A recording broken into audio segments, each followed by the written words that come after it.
Milliy sertifikat kiruvchilar uchun ajoyib savol. Bu savolni toshina tushadi deyapti ko'pchilik. Diqqat qilamiz. Nostandart masala. Bu tushgan savol. Muntazam uchburchak, ichidan ixtiyoriy bir nuqta olingan va tomonlargacha 3, 4, 5 degan kesma o'tkazilgan. Shakl muntazam uchburchak. Bo'lsa deyapti, shu tomonni toping degan savol ekan. Birinchi savol shu ekan. Demak, qanday topamiz? Yechimga o'tamiz. Yechim mana bu umumiy burchak bilamizki 60 gradus. Mana bu burchakni bunisini 60 minus alfa desak, mana bu burchakni alfa desak. Demak, qarang, diqqat qiling. Mana bu tomon A tomon bo'lsa, bu tomon ham A tomon. Demak, mana shu uchburchakni A tomonini shunday olamizda-yu, 3 va 5 tomonni mana bu bilan ustma qo'yamiz. Ya'ni 5 A tomonni mana bilan A ni ustma qilamiz. Va bizaga mana bu tarafda bitta kesma hosil bo'ladi.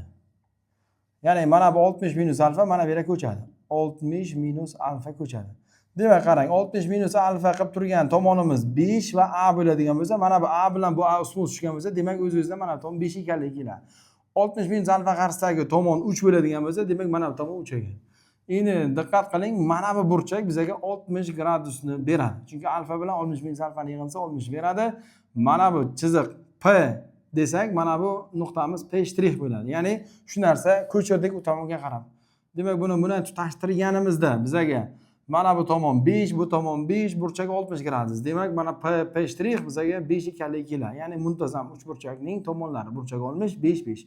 Va keyingi tomonga qarasak, bu 3, bu 4, bu 3 bo'lsa, bu 5 bo'lsa, demak o'z-o'zidan mana burchak 90 gradus ekanligi keladi. Ana endi mana bu burchak 60 gradus, chunki bildik 5 5 5. Mana bu burchakni beta deb oladigan bo'lsak, demak mana bu tomon A tomon bo'ladigan bo'lsa, ana endi mana shu betani topa olamizda-yu. Hop, to'g'ri burchakli bo'lgandan keyin sinus beta bo'ladi. Mana 4 3 5. Sinus beta bizaga 3 ning 5 ga nisbati, kosinus beta bizaga 4 ning 5 ga nisbati. Ana endi kosinuslar teoremasi qilib A tomon topsa bo'ladi. Ya'ni 4 5 bu A tomon. Kosinuslar teoremasi.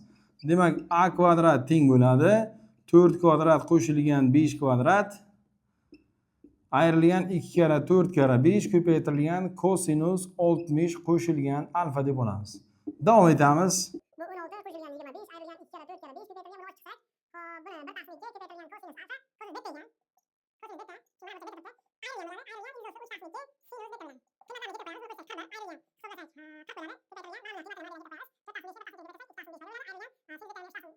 Ko'paytirilgan battasini 2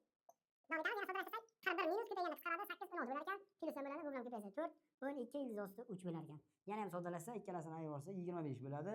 25 qo'shilgan 12 Demak, bundan keladi A kvadrat mana shunga teng bo'ladigan bo'lsa, A tomonimiz 25 qo'shilgan 12 degan javob chiqadi. Misol mana shu tartibda ishlanadi. Bizdan uzoqlashmang, bundan ham qiziq savollarni sizga ulashamiz.